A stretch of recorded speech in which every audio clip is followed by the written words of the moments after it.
Welcome to another episode of the Rock Fantasy Files. This is one of our band panel subjects, band panel episodes tonight, and we're going to be talking about the world's greatest rock and roll band. At least they got that title in around 1970 after the Beatles kind of disbanded. I was reading up a little bit about this because I've known them as being referred to as the world's greatest rock and roll band.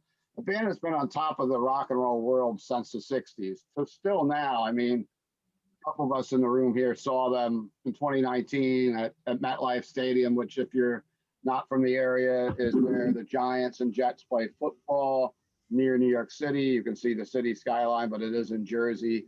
And we all got to see that tour. And tonight I've asked my panelists to pick out their favorite studio albums from the Rolling Stones. And in tonight's room, we've got Steve Levin, who is a longtime supporter and employee of Rock Fantasy. We got Anthony Menella, who is works at the local medical center, and he is a COVID frontline worker. And right now, he's got a couple weeks off because he broke his wrist. I don't think he was really like Robin Mason, but he broke it somehow. But we got slipped on the ice. What's that, Anthony? I slipped on the ice. Nothing exciting to break it. Then we got Levi Nayman, New York City rock and roll fan. He plays in the band called, what's the name of the band? The Knobs, right, Levi? New York's Knobs, yeah. Knobs. Demon Buddies featuring Paul Karras, Tom, and Robin. We're coming to a barbecue soon near you in Middletown. Cool. Warm. And of course, Levi also is one of the founders of the New York City Pinball Championships, which he brought back a couple of years ago. We got Dave Walker, first time ever on the panel. He was referred to us from Lynn from the Hudson Valley Square. She couldn't make it tonight. And Dave is a huge Rolling Stones fan, so he's going to give us some input. We got Denis Barthe, which is Sasquatch Barthe. I don't know if you're as big as Sasquatch, but we'll have to see. And of course, Peter Pardo from the mighty Sea of Tranquility, Hudson Valley Squares. And I guess we can start off with who wants to go first? I'm going to let somebody pick. Raise your hand. Nobody wants to go first. I'm going to pick Pete Pardo then, so he doesn't have to wait to go last. How's that? Cool. Like on his show, and on his show he has to wait till the very end. Everybody picks his picks already, and he's like last Monday. Well, thanks for having me, Steve. I appreciate it. Thank you for giving you our time tonight. Yeah, love talking about the Stones. Just such a great band. So many great songs. So many really cool albums. You know, they've got like a huge discography of some great albums and some not so great albums. And it's kind of like interesting when you take a look at their entire career. You know, you got the 60s stuff, which is kind of like that early rock R&B type of thing, rhythm and blues, you know, and then of course you move into the classic period, late 60s into the early mid 70s. Then you've got the kind of transition period into the, you know, from the Mick Taylor period to the Ronnie Wood era, Brian Jones, of course, in the 60s. And then you got all the kind of modern stuff. And so there's like a lot to digest in this catalog. But for me personally, I kind of always go back to either the late 60s and the early mid 70s for the Stones. I mean, I like a lot of their stuff, but that's for me the sweet spot. I love the Mick Taylor era. My number 3 favorite album from them is an album it took me forever to get into from them. I mean, it's like most people cite this as one of their favorites. It took me forever to finally figure out what was so great about this album, and it's Exile on Main Street, which you know, on the surface, you know, when you first start listening to this album, if you weren't old enough to kind of get this when they released it back in the day, it's kind of like a rootsy country rock type of album. It's definitely a Keith Richards album. His stamp is all over this. You know, he was hanging out with a lot of the country rock guys from the West Coast, the Flying Burrito Brothers and all those dudes. So that influence kind of hangs all over this album. They, of course, were exiled, right? They were hanging out in France. They rented out this this rich bungalow, and all sorts of debauchery went on while they were recording this album. If you ever get a chance to read the book that chronicles the whole time there, it's absolutely wild. But it's such a fun album. And this is like one of those albums. This has become like my de facto like summertime sitting out by the pool or man in the barbecue kind of album. It's that kind of album. It's just a fun, breezy. It's not their typical rockin' album from this time period, although some of it does rock. There's a lot of kind of acoustic bluesy stuff on there, some kind of, British country type stuff on here, but so many great songs. I mean, Love and Cup, Rocks Off, Rip This Joint, Tumble and Dice, Sweet Virginia. I mean, it's loaded with great tracks. And it's Happy, just such a fun Happy, album. What's that? Happy's on there. Oh, Happy, of course. Got to have that. I love Happy. Yeah, it's one of my Happy's favorite. Happy. I know well because it's in the Rolling Stone Stern pinball machine, which Levy also has in his apartment there. He's not right by it now, but yeah, that's one of the songs that plays in there. So Yeah. The Exile song that made it. I guess they were saving their pennies for the spinner or something. Yeah, go ahead. So that's Pete. my number 3. It's got gotta love the album cover on this. It's just all these weird Crazy, photographs and stuff. Pete, you don't have the album? That stuff looks great in full size. I used to have it, I lost it. I am a CD guy. I got rid of all my LPs back in the early 90s and I never went back to them. I've got like 10,000 CDs. I'm not going to start collecting vinyl again. So, You but sure? I think I'm sure, Steve. I just have no room for them. I wouldn't know where to put them. So, You'd have to build all new racks and new walls there. yeah, I need a think new that's house, basically. Yeah. Massive wall of CDs, as you can see, it's behind Pete's on every episode there. Yeah. I guess I'm gonna go around. The next person on my side is Mr. Denis Barthe from Aggression, and he's visiting us he's making it international tonight. He's up in Vancouver. Welcome. Yeah, but there's something funny about him. Yeah, I'm up in Vancouver, but I'm actually from Montreal, so just a bit north of where most of you are located.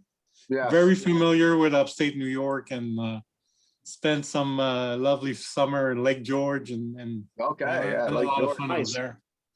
I'm gonna break the rules right off the bat because I was not able to just like limit my favorite 3. So I'm gonna put 2 albums as my number 3 because I don't have a choice. I cannot leave one of the the. tie works. The tie works. I know what you mean. Rule breaker. So I'm gonna go with Let It Bleed and Nice. Goat's Head Soup. Like Goat's Head Soup. I was not able to like get any of those 2 out, and like I think like Goat's Head Soup, like if I look at the overall album, it's not maybe as strong as some of the other albums, but some of the tracks on there, like Doo Doo Heartbreaker is like my favorite like Rolling Stones song. Dancing with Mr. D. Actually, there's a band from Sweden that just do a cover of that on one of their latest album. Lucifer. Yes, Lucifer. That's it. Yeah, it's great. So definitely, and for me, like the Rolling Stone is one of the 2 bands that I never get to see in concert. Like I saw a lot of bands that like I'm happy I saw, but I never seen the Rolling Stone, and I never seen AC/DC, and I still regret it to this day. But maybe someday I'll. Yeah, you probably got another 10 years to catch the Stones, so it wouldn't work. Maybe. Yeah. So that's it. Like I needed to get that album in. There is like Angie, which when I was younger was one of the songs, like the melody really got to me. Yeah.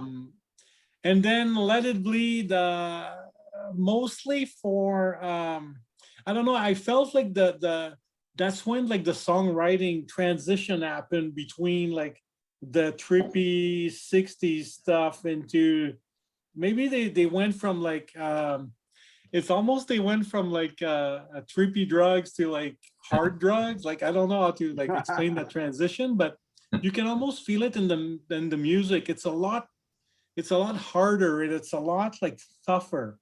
And I see Let It Bleed as the transition from like that more like trippy era of the Rolling Stone to the The end of the Brian Jones era into the Mick Taylor era. Yep. Yeah. And like I'm glad you mentioned it before. Like Mick Taylor, probably like a lot bigger contribution than all of us can think of the Rolling Stone, because that period in time, like 68 to like 72, and that's for like most of like classic rock. Like it's such a golden period for like Zeppelin and so many bands. And Rolling Stone were able to match in quality of output all these other bands with these great records. But yeah, so that's my number three, two of them. Excellent, I excellent. think the beginning of that transition was 1968 with Beggars Banquet. They were getting off of the Satanic Majesty's Request. Beggars Banquet was more bluesy, starting to get a little more rocky. That kind of began that transition that you're talking about. And then 69 was Let It Bleed the next year. So Yeah. No, I agree with you. I agree with you. Dave, And I will guess- say, good choice with Goat's Head Soup. That is the most underrated album in their catalog, in my opinion. Yeah. I love Goat's Head Soup. Great stuff. Yeah, me too. And the one in the original, I think, wasn't that the original cover that actually had the goat head in the soup? Was that something that didn't fly in 1973 for an actual album cover? You've got, like, I don't know if we can see it. You can kind of see it Oh, maybe. there. There we go. Yeah, There it is. that's Yeah. inside. Yeah. Because they just reissued that last year in 2020, and I was looking at some of the stuff on their website. But Dave, you could actually go next if you're ready. Winter and Star Star are my favorites on that album, though. But anyway, that is a great album. Dave Walker, welcome to the show, and you're up. And Thanks. I have to say, Dave, you could work in radio. You've got that radio voice. Ah, I It's didn't usually know. not a compliment, Steve. yeah, they Face told made me I for had a radio. face for radio. Okay, so I was almost going to go with Exile, and then I was tossed between Exile and Some Girls for number three. So since Pete talked a lot about Exile, I think I'm going to go with Some Girls for number three. I do like the Mick Taylor era the best, but Some Girls was just like a fun album with some great songs, almost every song on it, except for Miss You. I do not like Miss You. I've seen the Stones 14 times in concert, and Miss You is my bathroom break song. It's on. They play it almost every time. I could do without it, but Number one hit, Dave. They gotta play it. I know, and it starts off the album. But I'm in trouble. once you get past that, When the Whip Comes Down, Just My Imagination, which is a cover song. Some Girls I love. Lies I could do without. Faraway Eyes is great. Respectable. Before They Make Me Run, Keith Richards vocals. That Keith's Beast best of song. Burden. What's that?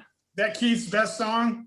Yeah, Before They Make Me Run. That's like maybe my favorite Keith Richards vocal The song. lyrics are great. Yeah. Watch my taillights fading. Yeah, Drive yeah, house. Great yeah, stuff. yeah. After all is said and done, gotta move by. Well, I've had my fun. Anyway, Beast of Burden, and then Shattered I've always loved too. So I just like every song on that album. Ronnie Wood era, but I'm gonna go with that for my number three. Excellent. Beast of Burden is my mom's favorite Stone song. All Yeah. right. But, Great Your song. Great song. Beast of Burden I like, but I've heard it enough on the radio. I'm like a lot of you guys where if you had songs to pick to listen to, I'd pick the deep cuts every time. Mhm. Beast of Burden's on the radio all the time, True. but it is a great song. So Levy, does your mom want to join the episode? You want to call her up? We need a female perspective. Not one girl wanted to do the Rolling Stones this week. What's going on with this? I'll try to get in my feminine side and maybe. All right. Maybe is Nancy a Rolling Stones fan? Maybe she can give us a pick. Yeah, Nancy went to see them in New Orleans with me a couple years ago. We braved a hurricane, and it was a killer show. That's right. That's right. So Levy, I guess you're next in line. Great. Welcome. Visual aid. We're going with number three, right? You're at number three. Yes, you are. at I'm going to number buck three. this trend of going with the classic albums, and I'll go with probably their last classic album, which would be Tattoo You. All right.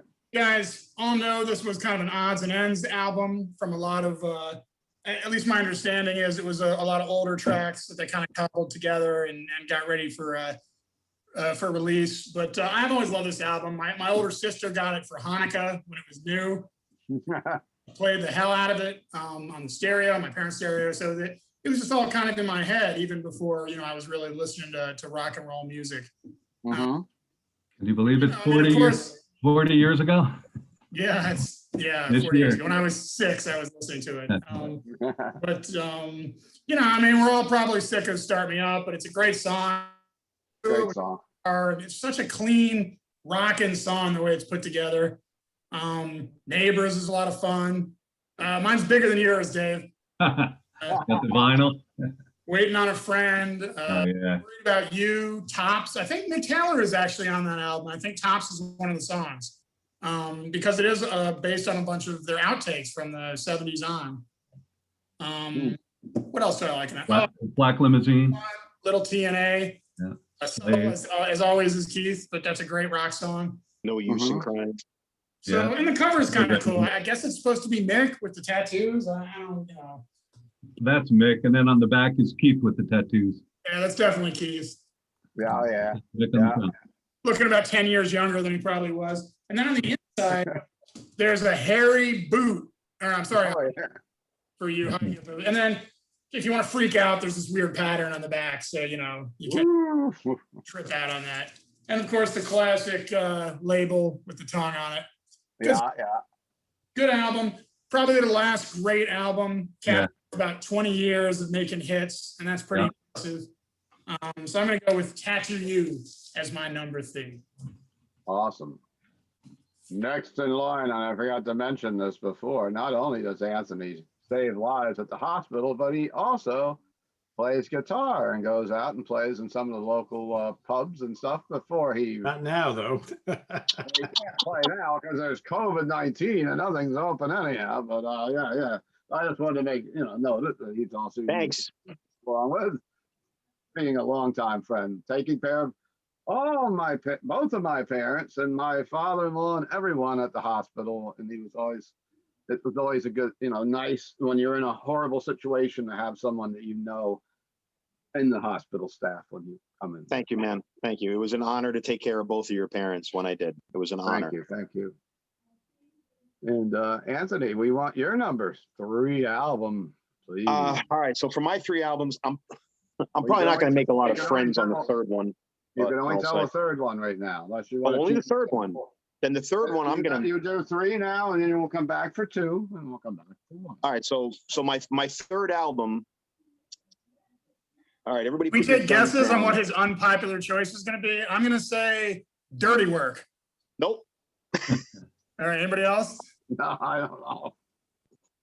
So all right, so for my in no particular order, but for my third album, just because it's one that always sticks with me, just because of why it is where it is in my timeline of me growing up with music, was Steel Wheels.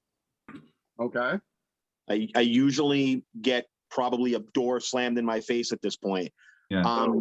The only, I mean, not the only reason being, but Steel Wheels for me, and obviously I won't talk about my other 2 just yet, but Steel Wheels for me was kind of a pinnacle moment for me because it got released in, I'm going to say 89. August of 89. It was the summer of 89. And we were in the middle of revamping our old pizzeria in Queens, and there was a record store around the corner. Sorry, Steve.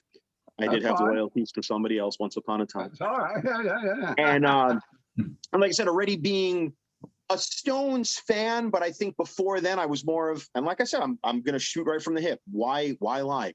I think I was more like, well, I know the hits. I didn't know deep cuts back then, or didn't know much of a backstory of anything. It was like I knew hits. That was it.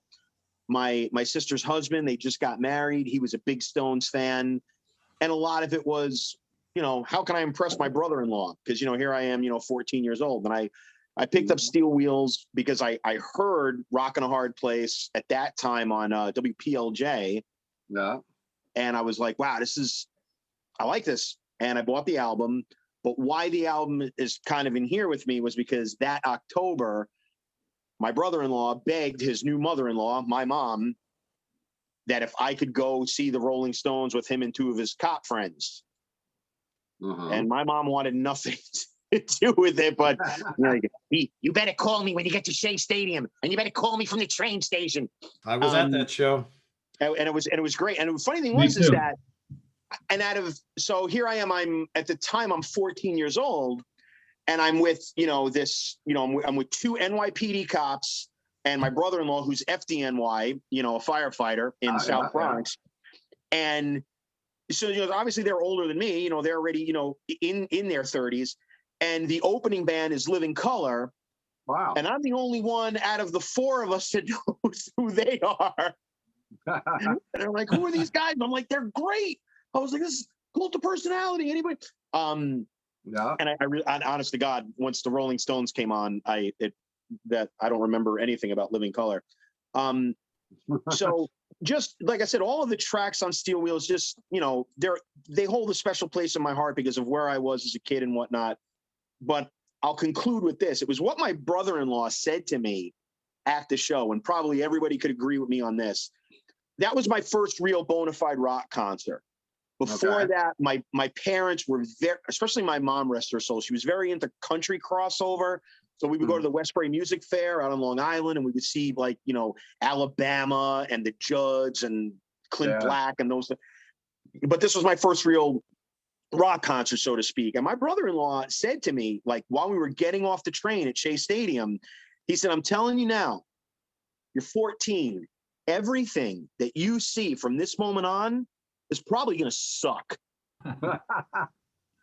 He was right. There's not a lot of, I mean, yeah, sure. I've seen some of my favorite bands perform on stage, but, and I understand, because I'm going to be 46 in 2 weeks. So I understand, I'm a little bit, of that younger fan, but that show will always, stick in there. And that's why Steel Wheels is going to be, on my top three. Sorry. I missed those shows. But I did get the album, and I saw there was a lot of hype around that tour because they hadn't played in a long time. They'd been in the press for years. So that was really a huge tour. The album was pretty big. I'm pretty sure that was their last top 40 hit. They had a couple, I think, on that. If I'm not, and somebody correct me because I can't Google it, but as far as I knew, it was Bill Wyman's last time on stage with them. Yes, he retired after that tour. Yeah. So that I'm kind of glad that I got to see the classic lineup, minus Brian Jones, but got to see the classic lineup as how they were. Yeah, and there were TV specials. I mean, they were all over the place around that tour, and that's I wanted to go see them the next time around. So I think Bill was still with them in the '94 Voodoo Lounge tour. I think Bill was still with them. I think he quit after that, 1994. He did not. He retired. I was at the first show of that tour, and they brought out Daryl Jones. And Daryl Jones was at that show, huh? Okay, I got it. Made some joke about how old Bill Wyman was for not showing. He's 137. Yeah. Like Joe Louis. Well, anyhow, I'm in the next square. Then I'm going to have Steve go last, and we'll go around to Pete. I'm going to cheat because I picked out 5. I forgot. So. 5 number 3s? Oh, just 5s. Yeah, 5. All right, so it'll be a 3-way tie for third. There you go. Is Aftermath. How do you go wrong? Paint It Black, Under My Thumb. I love It's Not Easy. Don't You Bother Me. That's a great. I mean, I really love the mid-60s stuff. From the 99-cent rack back in the early 90s. I got to have that. I mean, I don't have the real particular order. Number 4, I'm going to go with 1965's Out of Our Heads, Hitchhike. Last Time, Can't Get No Satisfaction. One of my favorite songs I've ever done. And Play With Fire, which is a song that I just can't get out of my head. I'll just hear someone saying Play With Fire, and immediately that song pops in and goes around the reel for a while. One More Try. The Last Time is on there too. That's a great song. What one? The Last Time. Oh yeah, Last Time. Yeah, I mentioned that. I think that's the first song Mick and Keith ever wrote together. This could be the last time. Yep. And for number 3 is going to be 1969's Let It Bleed, Gimme Shelter. One of the most epic songs in rock and roll, I believe, and it doesn't get much better than that. Let It Bleed, The Midnight Rambler, another great song. And Monkey Man, who they still played when we saw them at MetLife. Yeah. You can't always get what Great you want. song. It's just, you can't go wrong. So those are my top 3 plus 2. And I was lucky enough to see them on the 50th anniversary tour, which I had mentioned. My mom at the time, rest her soul, along with my wife, bought me a ticket to go to this thing at the Prudential Center. And at that time, I'm like, I was more into the metal. Of course, I honor and love a lot of classic rock, and I'm all the way down there. I mean, at that time, I was probably seeing a lot of death metal and black metal bands and whatever else, thrash metal. And I'm like, how good can this be? I'm driving down here guys are so old. I've never seen them. Now I have to see them on my bucket list. I went down there. I was $450 tickets, but I was all the way up in the bleacher, like way the freak up there. And I just couldn't believe how great that concert was. I was a fan. You know, I wasn't a fan before, but you know, they delivered at such, you know, I mean, they're even what, 9 years older, and I saw them again at MetLife in 2019. Still put on such a solid show, and Mick Jagger runs around like he's 20 years old. Yeah. Yeah. You know? Yeah. I was at that Prudential show. Yeah. Yeah, they brought out all those special guests and like Lady people. Gaga rocked the Yeah. house. Gary Clark Jr. Gary Clark Jr. was Gary playing Clark, guitar with right. him at that show. I tell you, Lady Gaga killed it on Gimme Gimme Shelter. Shelter, right? She killed it though. Yeah, Mick she was killed all it. dancing. I just watched that before. Mick's like dancing with her, you know, like he's getting all wound up with her. Oh, we got laid that night. You think Mick still hangs around with younger women? Thank God for Viagra, bro. You know, freaking like Mick Jagger, you know, they're just, the Rolling Stones are just like royalty. Like you'd be, you know, I watched Formula One over the years. I'm a race fan. And then you'd see like, you know, Mick Jagger come walking out like at some big like Monaco Grand Prix with two beautiful women on each side. I'm like, it's the epitome of a rock star. And even my wife and I were talking, watching the footage tonight. It's like, you know, he's ageless. You know, he's kind of like, we talk about Glenn Hughes a lot, another guy that's just ageless with rock and roll, you know. And of course, Keith Richards, of course, every year, hey, Keith Richards survived another pandemic. He survived this, he survived that. He outlived it. Keith Richards will outlive us all. Trust me. Well, Levy said before he went on air, he thinks they still got another 10 years, so Denis can go catch him. I mean, it is funny. I remember again all that hype in that Steel Whisper. Oh, better go see him. Well, I mean, they never pull like the other bands do and throw, this is it, final tour, you got to come see us. Yep. And that's a misconception. A lot of people do that all the time. They lump him in and they go, oh, the Stones are doing another farewell tour. Yeah, they never say that. Never done a farewell tour. No. I don't believe they will. Keith will have nothing to do with it. I read an interview with Mick once, and he said, you know, for somebody it's their last show. Like that guy in the fifth row, he might get hit by a bus tomorrow. We're not going to come out and say it's the last tour and try and. They don't do full tours anymore, so they do like a handful of dates. I mean, you know, it's like they're not out there killing themselves on the road like they did 40 years ago. Yeah. So you know, they can do this as long as they're able. Well, I think they figured out, you know, like Steel Wheels, I was looking it up. They played like 5 or 6 nights at Giant Stadium, which is Holy shit. Yeah. But now they charge 6 times as much for tickets and play one show. Now they pick 15. They pick 15 big football stadiums and they spread them out over a few months. So they don't do a show instead of doing 3 at the Garden and 3 somewhere else. You know, they spread them out around the country so everyone can see them. And they pick about 15 shows and spread them out so they don't have to work as hard. Yep. We talk about that, and before I go over to Steve Levy, we talk about how many nights did you just say they played the football stadium? 6 nights? 5 or 6 nights at that tour. Steel Can Wheel. you imagine how many T-shirts they had to order to sell them? Yeah. Imagine how much Shea Stadium made on parking for those couple of dates, right? Yeah. I mean, geez, you know how many, like, I mean, Steve, how much was when we went to that MetLife show a couple of years ago? It was like $40 to park that day. Oh yeah, parking gets crazy at these places. Like, yeah. And, crazy. I mean, I had a decent seat for that, but I was behind the pit all the way in the back, and I'm trying to think who opened up that show. Was it? Oh boy. Was it Lucas? Was it Lucas Nelson? Yes, it was. Yes, it was. Yeah. It was pretty good. We were yelling at you, Steve, because we were in the back of that pit with you, and we jump into the end zone, just grab some seats, and we saw you walking around. We were like, Steve! I came up and sat with you for a little bit, didn't I? That's right, towards the end. Yeah. Cool. So, Steve Levin, sorry to make you wait forever. No worries, man. You're like Dio. You're the last in line. So, tell us about your number 3 album tonight. Well, for me, I go way back with the Stones because my parents were huge Stones fans. So I probably listened to the Rolling Stones way before I could even remember. But my number 3 is going to be one that nobody mentioned, and it's kind of an oddball album, The Satanic Majesty's Request. Wow. a lot of my memories with this go back to just looking at the album when I was a little kid. Yes, my parents had the 3D cover, the ventricular one, and That thing is so cool.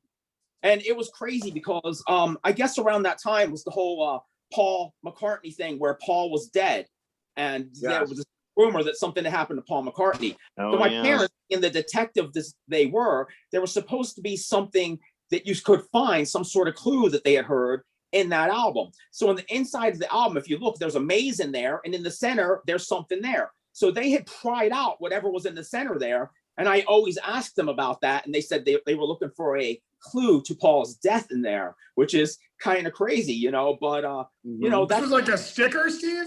Yeah, I think it was a sticker. Actually, it was like they had carved something out. So it must've been deeper in there. Yeah, Wow. This is the cheap version. It doesn't have anything. So I'm really not too sure, but, you know, that's one of my favorite albums. I really love that. I love 2000 Light Years from Home is just such a great song. She's Like a Rainbow. Of course, the one that Ace Frehley did later, 2000 Man, is a great song. Citadel. It's just really weird. I'm sure, you know, a lot of hippies really loved it and tripped out to it. And it's so psychedelic, but it means a lot to me personally. And I really love the music in it. When I go back and listen to it, it just brings back a lot 3D cover, Steve? It is. Mm-hmm. I tell you, he's got a record shop, you know. I'm not gonna like beat him on the record. I do. I have a record shop still. I don't know. I guess I still No. It is a good album, Steven. I like it. One of my other employees who worked with us for years and worked in the same period that Steve worked with me is Sasha. Sasha would wear this record out. I don't know if you ever crossed paths with her. It's like if she picked out a Stones album, she would pick this, and she crazy. I didn't even know that. Oh yeah, I had no idea. Would play that album, and I mean it was kind of like their answer to Sgt. Pepper's in a way. A little trivia that most of you probably know, but I believe Led Zeppelin's John Paul Jones did the string orchestrations for this album. Yeah, I didn't know that. I don't know. Like He did She's a a lot of studio Rainbow. work back then, though. Yeah, that's true, right? Yeah, him and Page both did a lot of stuff. I heard with Page some stuff that he recorded. You'll never even know that he actually did it. Yeah, In Another Land is on this one. I forgot about Right. Some weird stuff. And But, Lantern. The Lantern's cool too. Mm-hmm. It's a really cool album. It's a little different for sure. I'm glad they Absolutely. I'm glad they didn't make a bunch of albums like that. But for this one, I think it's cool. And it would have been a better backlash for the Rolling Stones turn than they put on it. Oh hell yeah. I think a lot was like what Anthony was saying is it came out before I can probably actually remember, but I remember listening to it when I was really, really young. So it's just one of those things that it happens to do with that period of time I was listening to it. If I heard that as a teenager, it probably wouldn't have struck that chord with me. But hearing it when you're 4 years old, like some of your oldest like memories with music, you know, it definitely has a different influence over you, so to speak. Absolutely. You absorb it differently when like no right doubt. at that peak of adolescence, and it's like that's where your brain just turns into a sponge. So yeah, there's a lot of shitty albums from the late 80s, early 90s that, you know, are dear to me that people are like, that sucks. I'm like, it sucks for you. Yeah. Right. Cool. Well, I guess we're going to bump back over to Mr. Pardo and get his number 2 selection of the evening. Welcome back, Pete. Let It Bleed. Love it. Yeah, I mean, you know, That's a great cover. weird ass album cover notwithstanding, this is a great album. I mean, any album that's got, you know, Talking About the Midnight Rambler on it, and Gimme Shelter, which is my favorite Rolling Stones song of all time, and Monkey Man, which is totally amazing. And, you know, you can't always get what you want. This is a classic album, little bluesy, you know, obviously we're moving in that classic direction here. And which, you know, got started on Beggars Banquet. But yeah, this is the beginning, the true beginning of the Mick Taylor era. And it's just an amazing album with some legendary songs on it. So, and it sounds great. It's a really good sounding album too. What does it say in the liner notes? Play it loud. Yes, absolutely. And even like the non like rockin' songs, you need to play loud on here, right? Yeah. Yeah, that's my number 2. Let It Bleed. Drink Waiting Man's one of my favorite tunes. That's a great song. Oh yeah, absolutely. That's it. I mean, that's one of their classics, right? That's like Yeah, that's probably like a top 5 Stones song for most people. that's on Oh, Beggars Banquet. Beggars Banquet, that is. Yeah, that's off Beggars Banquet. Yeah. Oh, is it? Okay, I'm sorry. I got Yeah. confused. One I year just old. looked up I had to look. I had to double check my notes. I was like, wait a minute, that's on there, and I didn't write it down. Which is agreeing, it's a great song. Yeah. Well, welcome back, Yeah, great Mr. album. Barthe. Mr. Barthe, you're up in Canada and you're not drinking Molson's.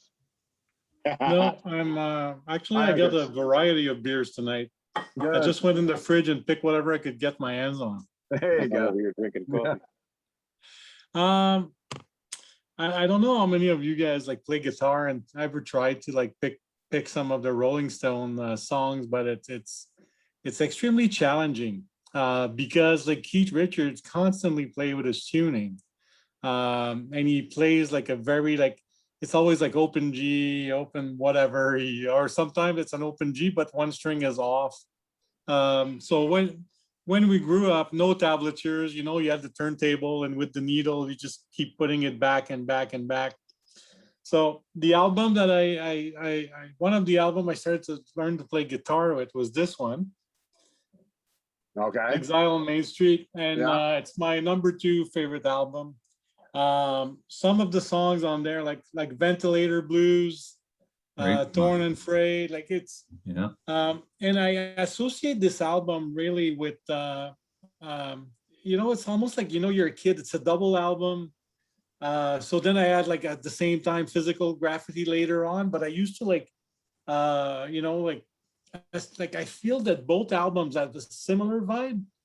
Because on the Led Zeppelin one, there was also some country, really like unusual type of Zeppelin songs, but this album is great. The guitar playing on this album is amazing. And that again, Mick Taylor, I know I'm like obviously sold to that era, right? But just the way that Keith and him were interplaying both of them together is absolutely like it's mint guitar playing. So that's my number Yeah. 2.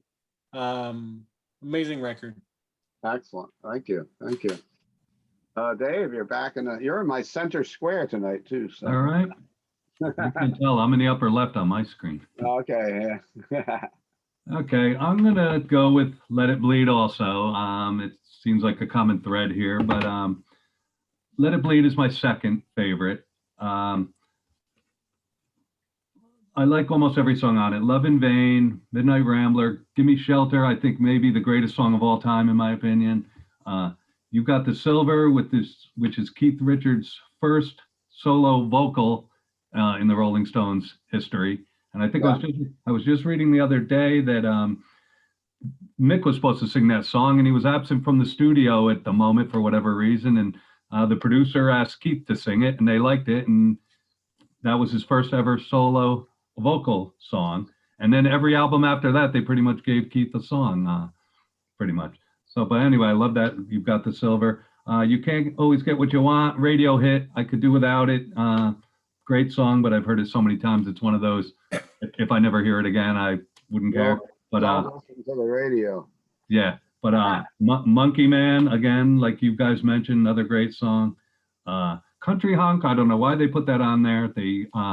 They had a song called Honky Tonk Woman that they put out as a single. It's not on any album. Oh yeah. They put it out as a single just before this, and instead of putting that on here, which is a great song, they changed it to Country Honk and countryed it up, and it's, I don't know, it's nothing like, and it's not close to being as good as Honky Tonk Woman. So they should have stuck that on there. But anyway, Let It Bleed, 1969, the first Mick Taylor album. That's my number 2. Excellent. We're back to meet Crazy Levy because he's crazy about the Rolling Stones. Well, you know, I'm going to say undisputed classic, probably one of the best albums of all time. I'm going to go with, no, I'm not going to go with that. Why are you jealous? I'm going to go with, you know, Let It Bleed, just like everybody. Aftermath of the destruction of the record Pizza Cake. You guys have kind of covered it. You know, it's just a great fucking album. I will. The one song you guys didn't mention is "Live with Me." That's a cool. Yes. And I was super into that album this one summer, and the next summer I saw the Stones for the first time at RFK Stadium in Washington D.C. Open Voodoo Lounge tour, and they played for like 3 hours, and that was one of the songs, and it was just fucking awesome.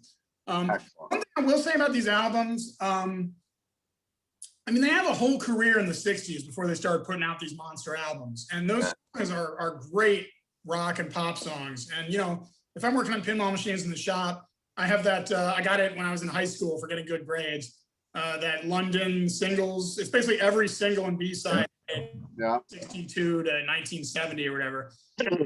All killer songs, but it's hard to think of them as albums. Like, Steve, you were talking, you know, Aftermath and stuff. Like, I don't even know what's on those albums, you know? Okay. So those are like singles to me. But when you're talking about the albums, as much as I love that stuff, with the albums, you kind of got to go with this classic stuff that everybody's coming up with. Mm-hmm. But Let It Bleed fucking rules. Great album. Yeah. And all those early albums, picking it, but all those early albums weren't written as albums. I think Satanic Majesty's Request was the first album that they really sat down and wrote an album. Before that, it was just a compilation of songs that the record company decided, let's put them together, and they were different over in England and the same album in the United States. right. They weren't really and they all have that weird fake stereo to them. Yeah, I love all those songs too, going back in time, but yeah, they weren't really albums that were written as an album. Yeah. See, you're wrong, Steve. Keeler, way off. Oh, it was off. What did I do wrong? Picking those singles compilation albums as your number 3, 4, and 5.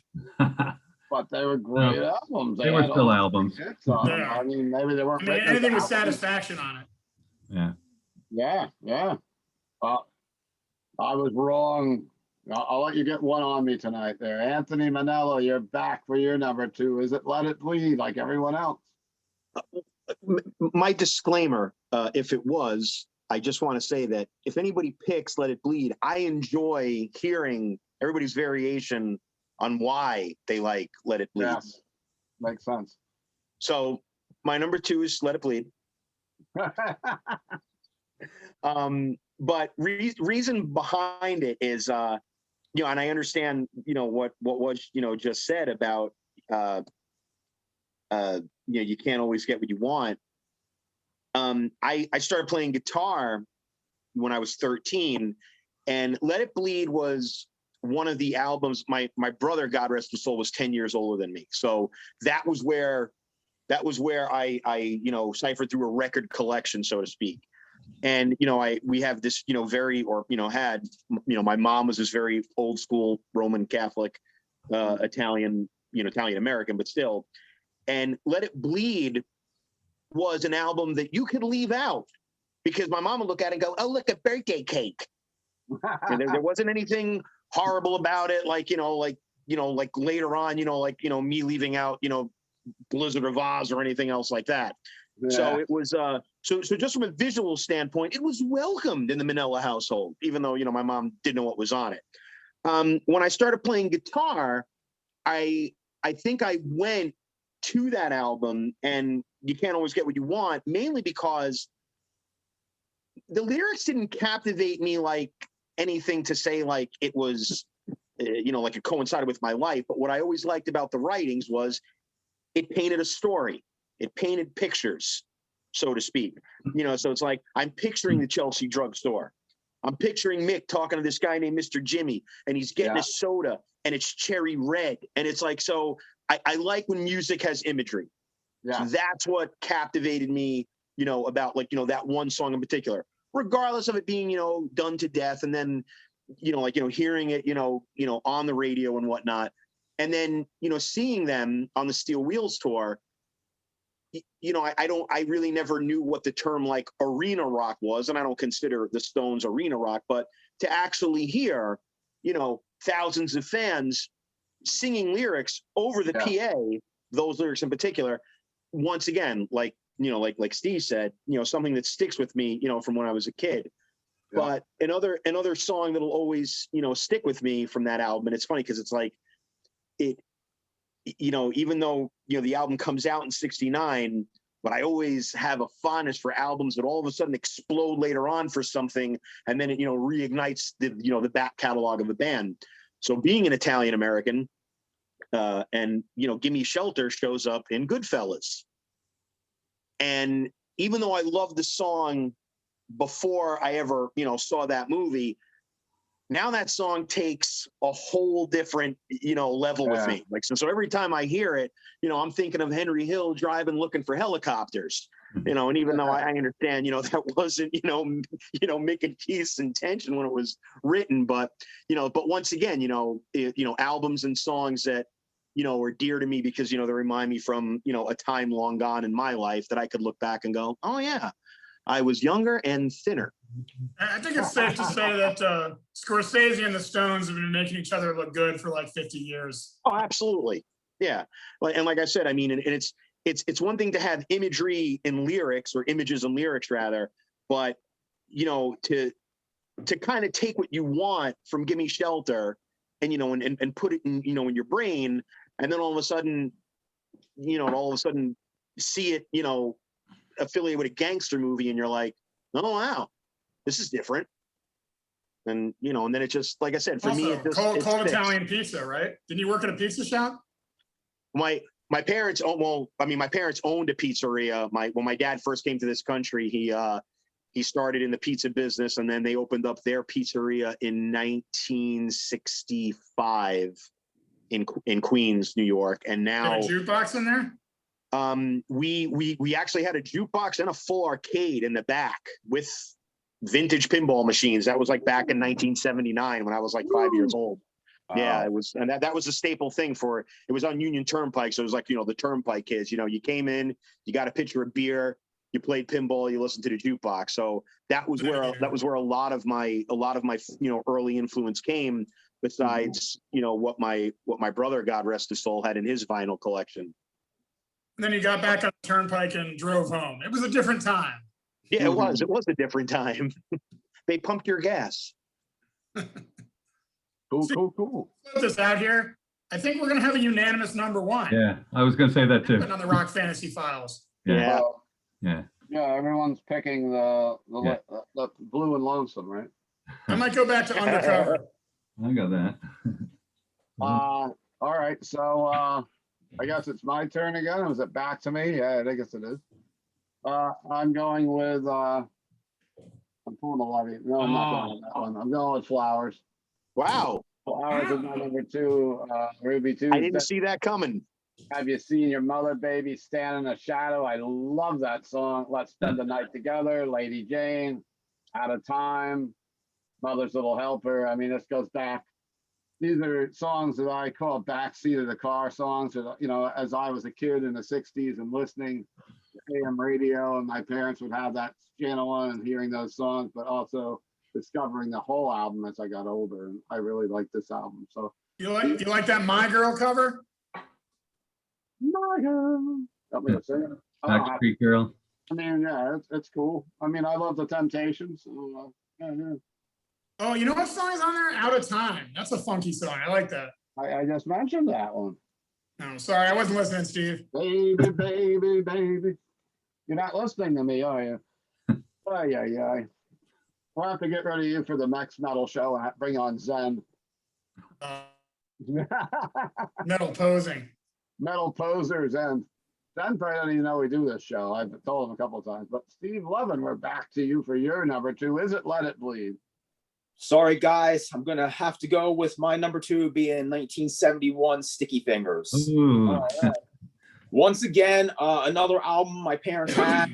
I mean, the original version had the actual zipper on it. So yeah, like when you're 4-year-old kid and you see stuff like this, it sticks in your mind. And then when they would put the album on, you know, stuff like Bitch, which I really wasn't supposed to know that song, I guess, at that age.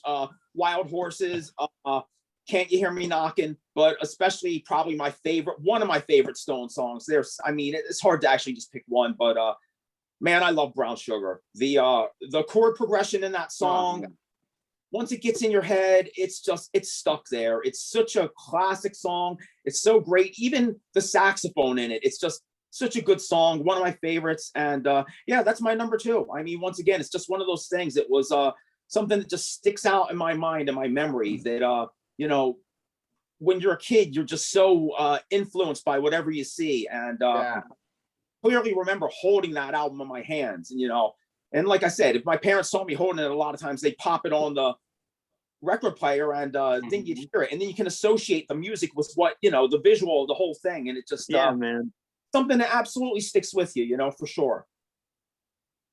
So hopefully I didn't blow everybody's number 1 there. You did.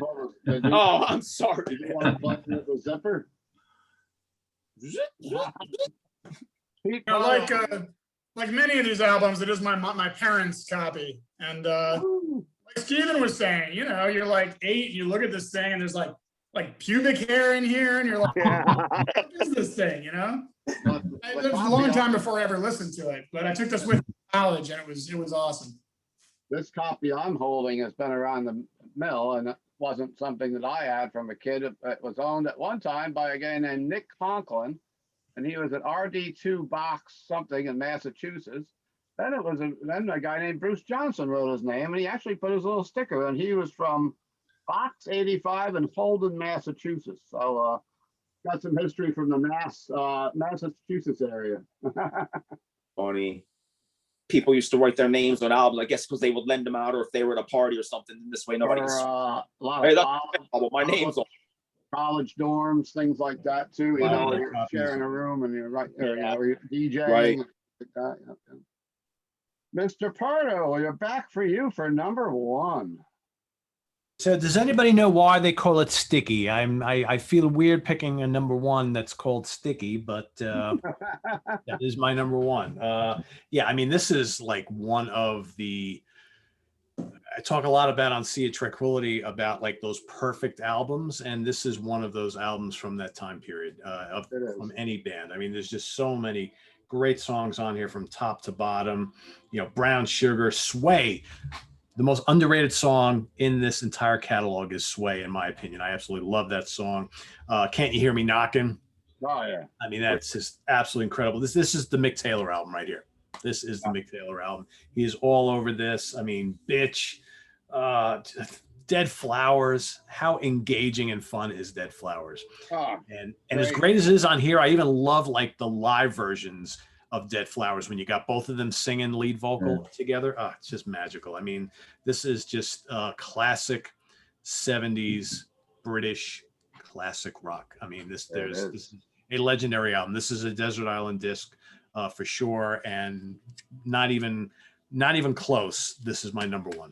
This for me sits all the way up here, and my number 2 and number 3, 4, and 5 are below it. But this is just absolute perfection. okay. Any honorable mentions you have, Pete, tonight before we move on? I will say I'm going to give an honorable mention to Some Girls. Okay. Totally love it. Nice. Beggars Banquet. Yeah. Goat's Head Soup. And It's Only Rock and Roll, but I like it. I was wondering if anybody was going to mention It's Only Rock and Roll. I like that album a lot. Yeah, it's a good album. Good. All right. Short and curlies. We're moving on over to Mr. Denis Barthe, and we're all trying to do our bad English accents here. I probably sound like German or something. I can't do it. It's like when we did that end New Wave of British Heavy Metal episode with those guys. Oh, that was great. Before I go with my number 1, I get 2 quick stories. With one with relation to Keith Richards, and another one, like in I think it was in 75 or 76. I was like 10, and my cousin bought me a Rolling Stone album. It was called Made in the Shade, right? And you know, you're 10 years old. You don't know that it's a compilation album. You buy it. So for years after that, you know, I always thought it was a studio album, and I thought, like, Jesus Christ, they really went to town. Like every song on it is amazing, right? So so then after that, I realized it was not like all on the same record, but one of the greatest compilation album ever. But my number 1 is also Sticky Fingers for the same reason that Pete mentioned. Brown Sugar, hit, a riff. I love Sister Morphine, amazing yeah. song. All of them, like, even Moonlight Mile plays often at my house. So like my Keith Richards story, so 1988, 89, like Keith Richards came to Mower Nights to record his like Talk Is Cheap like solo album. And at the time, like a lot of us who were musicians in Montreal, like we had sometimes a chance to like take jobs in studios and do different things, like either like carry guitars or do things. So one of my buddy Mike Amstad, who used to do he actually produced a lot of Voivod records. And he did live sound for Megadeth. He also produced my band Agression. But so he was asked to work at More Nights for that album. And he says like, hey, it seems it's going to be long hours, and like, if I ever need you like to bring stuff up north, because it's maybe like about an hour drive up north from Montreal. He goes, if we need things, like just like drive it over, and then we'll pay you whatever. So Keith Richards, the way that he records is very simple. So he's got his band, and what he did is like, until he could stand up, like he was, drinking alcohol and like playing the same song over and over again, all 10 songs in a row, like overnight, like the day after, kept playing. And once he was done, like he pick up his guitar and like says like, all right, guys, pick whatever I did that was good, assemble it together, and then make the album. That's how he recorded. Wow. Just kept playing live, and like, so they did like 10, 20, 30 takes of the same song, and then he just left. And my job was to bring like the liquor store up there back then. They used to like close like quite early, so I would bring like cases of like Jack Daniels and rum, and so he recorded like for like 48 hours straight, and I went there up 4 times. Wow. Yeah, but like he hard. I only like was able to kind of see him outside smoking a cigarette once, but like Mike was saying that he's like never seen somebody who can like consume as much and just act like he's like completely normal. While some of his band members were like laying around, and like he had like interchangeable people and all that. But anyway, that's my Rolling Stone story. That's a great story. The only person I ever hung out was from the pro wrestling business that drank like that and just could behave normally, and you wouldn't even know he was drunk, was Jim the Anvil Neidhart, rest in peace. I'll tell a story about that on another episode, because we're not talking about wrestling tonight. But yeah, it's like drink all day, all through the sign, take them here, take them there, and go to Yeah, and my honorable mention, like I know Anthony mentioned Steel Wheels. Like one of my favorite songs is like Continental Drift on that album. I love like the vibe. I love the vibe of it, and every album has a song that you can make your best of, like when you're driving around. There's no like Stone album that doesn't have at least 1 or 2 songs that's some of my favorites. So amazing band and amazing memory. The imagery, like same as like Anthony mentioned, like watching Goodfellas, right? A lot of movies use like Stone music, and then that mental picture, it's something that every time you hear the song afterwards, it just sticks with you. It sticks and then with you, man. it brings you to like another dimension. Yeah. So that's why I wanted to participate in this episode, because Rolling Stones always provides that youth, that when we were young, that feeling, and a very specific moment in our lives that we can remember. And of course, one of the biggest rock bands ever, could be the biggest, and just from you mentioned them with the Beatles and Pink Floyd and everything else, but these guys have been together with a couple of lineup changes for as long as someone like me at 60 years old has been alive almost. I mean, There's no comparison. Well, I belong, yeah, I belong on the wrong side of the track, so I was gonna go for the Stones. I was not gonna listen to the Beatles, so That kind of like happened, you perfect know, fit. Yeah, you had the bad boys and the good boys. Yeah. Anyhow, cool. Thank you for your time tonight, Danny, and it's awesome to have you as part of the Rock Fantasy Files all the time with all what we're doing. Dave Walker, I guess we're back to you, man. Okay, like I thought was going to be the choice for everyone, Sticky Fingers, of course. Yeah. I think of most diehard Stones fans think of Sticky Fingers as the best album. Every song on it is great. I like some of the slower songs. Moonlight Mile, maybe one of my favorite Stone songs. I keep changing my favorite Stone song over the years, but Moonlight Mile is right up there. I love that song. Sister Morphine, I Got the Blues. Love that song. Pete mentioned Sway, underrated for us diehard Stones fans. It's not underrated for us. It's a great song. And the other songs that we all know, Brown Sugar and Can't You Hear Me Knocking. Great album from top to bottom. Mick Taylor era, 1971. My favorite, number one. Excellent. Excellent. Oh, we're back over to Mr. Levi Nayman.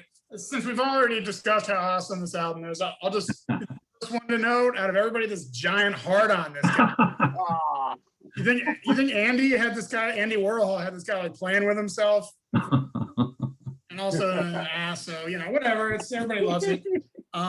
Since you've all talked about how awesome that album is, I'm just gonna go with my 3 favorite Stone songs, which would change any night of the week. I'm gonna go Spend the Night Together. I just love that song. It's just 3 of awesome pop awesomeness with that breakdown in the middle. The Ed Sullivan bit where they wouldn't let him say "Let's spend the night together" because it was so dirty, and he had to say "Let's spend some time together" while I rolled his eyes. You can see that on YouTube. It's hilarious. Like, "Let's spend some time together." Yeah. Can't You Hear Me Knocking? That's another great song. It's just an odyssey of rock with Mick Taylor and Keith just mixing it up. And I know you're all sick of it, but my all-time favorite Stone song tonight is probably Jumpin' Jack Flash. It's just so fucking good. Awesome. I'm not sick of it at all. That's what I like to hear, Steve. Yeah.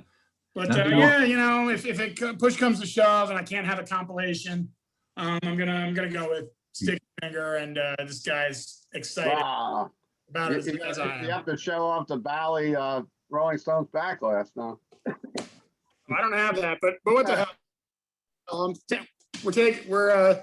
We're heading into the parlor. We're gonna go see a pinball machine. There it is, baby. Woohoo! There it is. And you start it up. And what do you think it plays when you press start? G. Please start me up. You probably can't play it though because YouTube will flag us and take the video down. So don't. Oh yeah, we don't want to get flagged. Black limousines. Then the whole episode won't get anything from. Like you have copyright. I remember they flagged one of your Bandit videos once. Oh yeah, flag. And I had my other dog, and it was getting ready to pass away, and I had cancer. I would play video songs, and I got flagged. I got flagged for everything. You can't have any music playing. Just happened to me last week. Oh, I bet. Anyhow, Bandit like Deep Purple, if I recall. What's that? Bandit was a big Deep Purple fan, if I recall. I don't know, whatever was playing off. He was riding around the car. But, I know better than to play music with Daisy and tape Daisy. Daisy's sleeping right here. But anyhow, I'm way off subject. So I'm actually going to let Steve Levin do his final pick. Then I'll round out the thing. And I know Steve's not going to have sticky fingers because he already did it. No, Thank you, Steve, by the way, for doing that.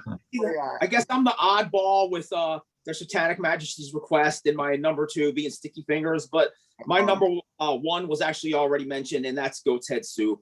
Once again, another time period piece for me. Do Heartbreaker, probably another one of my favorites. I mean, just such a great song. It used to be on every jukebox I can remember when I was a kid. Yeah. Star. It's a great album. And for honorable mention, I have to mention the compilation Hot Rocks. That's one I grew up with. That was one my parents had, and they played constantly. And it has the live version of Midnight Rambler on it, which is just amazing. I think much better than the studio version. Yeah. And I just love that. And another thing that I really would like to mention before I turn it over to Steve is the movie Gimme Shelter, which also seems been with me my whole life. I remember that they used to play it all the time down in Maryland on New Year's Eve. And me and my parents would watch it, or me and my cousin. I mean, I don't know how young I was when I saw it, but I remember seeing it at a very young age. And of course, it has the tragic stabbing of the guy in it, which is something when you see that young, that sticks with you. And the Altamont, But even beyond that, just the music and the whole vibe of that whole thing, to see that, it was definitely, just probably the end of a very, very turbulent time in America. And it's just another crazy period piece that it just will always stick with me seeing that. And I'm sure and the soundtrack to it. I don't know if they actually released that on like vinyl or anything, but I just really love that movie. Steven, you know how you know this is a good album? It doesn't have the name of the songs anywhere on it. Wow, that's crazy. I didn't even realize. You got to take it home and buy it if you want to find out that she's on it. Well, also, this one doesn't have the song names on it either. Oh, Only rock and roll. No. The CD has the names on the back. But the vinyl- yeah. But I'm glad you brought up the Gimme Shelter movie. I the first time I watched it, it was downright disturbing. I thought that movie was. You could just tell, like, after that shit was going on and the Stones were still playing, you could tell they weren't into playing. They were probably getting scared for their lives at times. A lot went on. Do you remember that part? Do you remember that part where, like, they're just trying to play and this German Shepherd just walks across the street? Yeah. You're like, okay, yeah. Well, I guess everyone knows. Maybe I should just pull a different one out of the pile for my number one just to make it different, but I don't think I'm You going skipped to. me, Steve. I skipped you. You know Skip why? my number one. All right, you go now. I'm so sorry. You know what happened? The squares all either, and now you're at the bottom. I thought I went through already. I'm so sorry.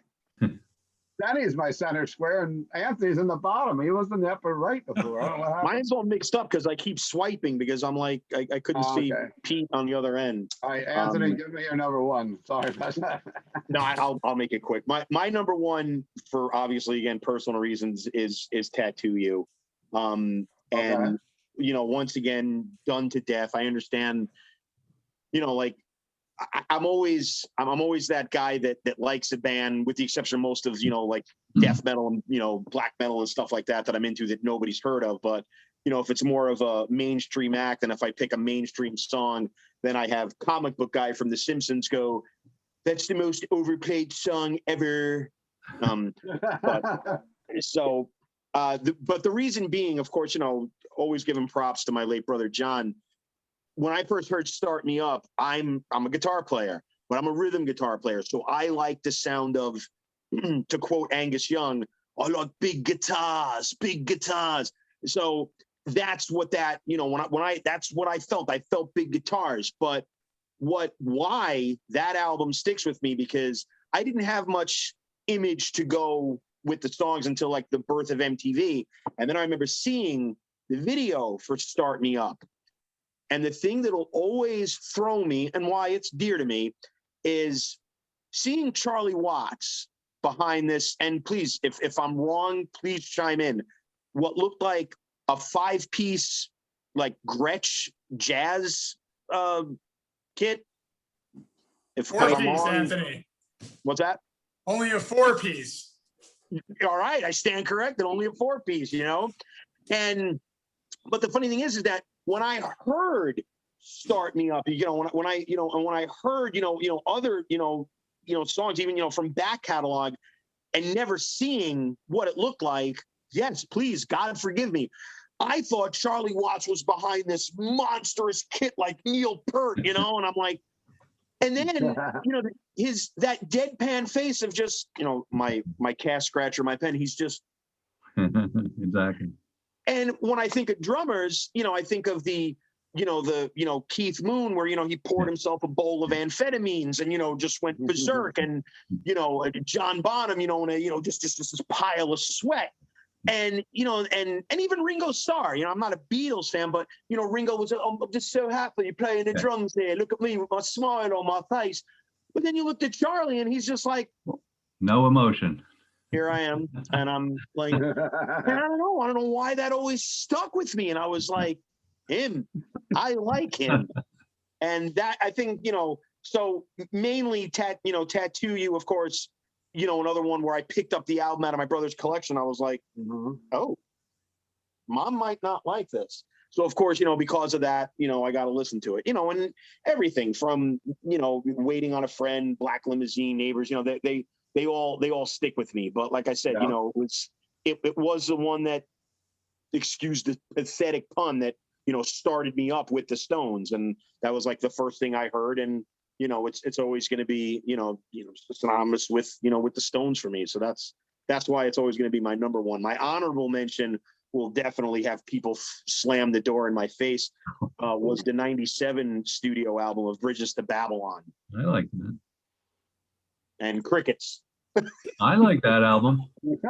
Dude, I don't even think the Stones like that album. I like that album. Solid. Yeah, that album sucks. But Voodoo Lounge is good. Yeah, no, and then another they had a live compilation album called Flashpoint, and I had that on It's cassette. pretty good. And that was another one that stuck with me because I was like, oh wow, like the set lists are identical to when I saw them, on Steel Wheels, the Urban Jungle tour. So And that's High Wire. yeah. So that's why, like I said, that's why Tattoo You will be my number one, and then I'll always give an honorable mention to Bridges to Babylon, and then that pathetic video of everybody playing in the city and the CGI with Has Anybody Seen My Baby? And I think Angelina Jolie was in that video. No. Anthony, what's your favorite song on that album? I mean, there are definitely some cool songs on it. I just mentioned it. Yeah, Bridges to my favorite song is definitely Has Anybody Seen My Baby? Oh, okay. I Flip the Switch is cool. Saying to Me is not bad. My wife just from the living room was going, "Ugh."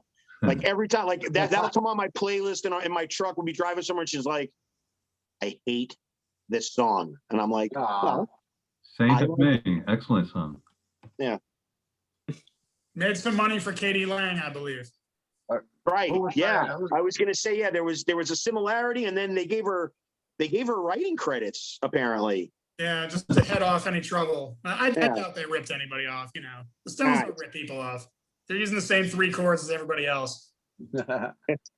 So, cool, Anthony. Thanks for your input tonight. It was very good. Thanks, man. Yeah.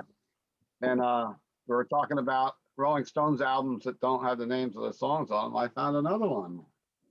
Black and Hey, Blue. open that gatefold if you want to see the 70s come to life. Again, it's on the back on the CD. Don't have the song listed in there either now. They're listed on the back of the CD. The CD, I guess later on they said, well, we'll put the names on. Yeah. Back in the day, they didn't need to put the songs on. It's a new Rolling Stones album. The Yeah. fans- You were going to buy it. they You were were going to buying buy it. It didn't matter what the names of the songs were. Yeah. That's- Somebody answer me this question, because I really don't know from what I remember of my brother's collection. Were lyrics in liner notes? Were in the Stones older? No. There were no lyrics in No. there. No. That No. I started, think Steel Wheels had him. maybe Yeah, okay, then. well, That that's started, And maybe Dirty Work. on the sleeve. But it does have a sleeve, but it doesn't have lyrics. Yeah, that's got like the track recordings. It's got like the Yeah. 2 tracks. Yeah, It's kind of cool. It shows you who played what. yeah. I don't know of any albums that had lyrics before, like maybe the late 80s. Albums never had lyrics. Fool to Cry. Now you get a whole booklet. And I Yeah, guess because I'm gonna show off because one of my- that was the running joke with Beast of Burden. Because like when I worked as a radio DJ, I told my program director, who knew nothing about the Rolling Stones, I said, "Do you realize?" I said on this, because we had them on index cards, and I was like, this is wrong. I was like, this what you have written down here, because it would coincide with either the 45 or the CD single that we were playing, or sometimes even when we had a cart deck, which was like an 8-track. And he was like, "What are you talking about?" I was like, "It's pizza burning." He's like, what? I was like, yeah. I was like, you don't hear the lyrics? I'll never leave your pizza burning. It's like psychedelic, man. It's like a play on words. An idiot is in the studio going, I'll never leave your pizza. And I'm like, you jerk. To wrap up tonight's episode, I will show off my blacklight poster of Mick Jagger. Oh, nice. Nice. That's great, Steve. Actually published by One Stop Posters, and it's distributed by Atlas International. And it does have the phone number if you'd like to call up and buy one. I'm sure they've been long out of business, but it's the Mick Jagger glitter blacklight poster. So, Can that be purchased at the World Famous Rock Fantasy, or is that No. personal stash? maybe if I was open in 1975. Yeah, it's personal stash. Yeah. It's a good year, I 1975. think if you find that poster on eBay, it's probably going for $300, $400. Blacklight posters have gone through the roof. And actually, I want to thank everyone for joining us tonight on this episode. And Pete Pardo is going to be doing a Hudson Valley Squares on the Sea of Tranquility Monday, where we are going to be showing off stuff that we have are not collectibles and stuff. So it'll be a different. Right. Bring out your swag night. Yep, absolutely. Yep. And what else do you have going on over at the Sea of Tranquility? Sea of Tranquility that for us to look forward to. Well, I just posted literally before we did this video, Dream Set List show, the final show of the series that we did all throughout March of the Rolling Stones. But I created this dream set, this like full day extravaganza where it was the Stones, Queen, and Journey all playing at Giant Stadium in 1984 in the summer. So that's Wow. that just went live a little while ago. So folks will be watching it tomorrow, but or it'll be running a day afterwards. But yeah, so we got all sorts of stuff coming up on the channel. We got Hudson Valley Squares on Monday, In the Prague Seat on Tuesday, Monsters Den on Thursday. We got stuff all week long. So a lot of stuff happening as we move into April. So excellent. On this channel, we just did an Iron Maiden panel, which was filmed last week that went up on Monday. And on Thursday last week, we had a really fun episode. If you're into death metal, which maybe nobody on here is still into death metal that's watching the Rolling Stones episode, but we had the whole band of Immolation on, and we were talking about our favorite albums with Immolation and just telling stories. And it was great to have the whole band in. And we just got finished doing an interview with Denis, and I just did one with Ricky Warwick of and talking about his new solo album and Black Star Riders and stuff like that. So, it's been fun. And it's next week we're coming back on our Wednesday night panel show, and we're going to be talking about hair metal. Hair metal's next week, and of course, Rich Cantino will be joining us from the channel, and he works on Pete's channel a lot too. And it's a metal asylum, right, Pete? And he always gets mad when I call it hair metal. So I'm going to make the episode hair metal or party rock, which is party Rich. Butt rock. And I'm trying to get Sydney on, but Sydney, I think, might get mad at me for calling it hair metal too. But we were all around in those days, and it was hair metal. I don't think there's a derogatory statement. You don't have to be politically correct about it. It was hair metal. But like the guys that wore the denim jackets that were like into like the big four and they were into thrash, like, if they saw somebody like, wearing, a winger t-shirt, you'd be like, that's poser metal, man. Yeah, I think maybe we have to bring that up. We got to get Paul Bailoff back from the grave. Talk about Murder in the Front Row, which Murder in the Front Row documentary is exactly what Anthony's talking about. And I try to explain to people that the scene was very divided then too. Absolutely. My record was based on underground and thrash metal. You probably didn't even walk in my store if you had a Poison shirt in the 80s. Pete'll say that. So, but yeah, we're way off topic. Thanks everyone for tuning in. Please hit subscribe on the channel, hit like, mention your favorite Rolling Stones albums and moments, and we'll see you next time. Rock on like David Essex. Thanks, Steve. Thanks.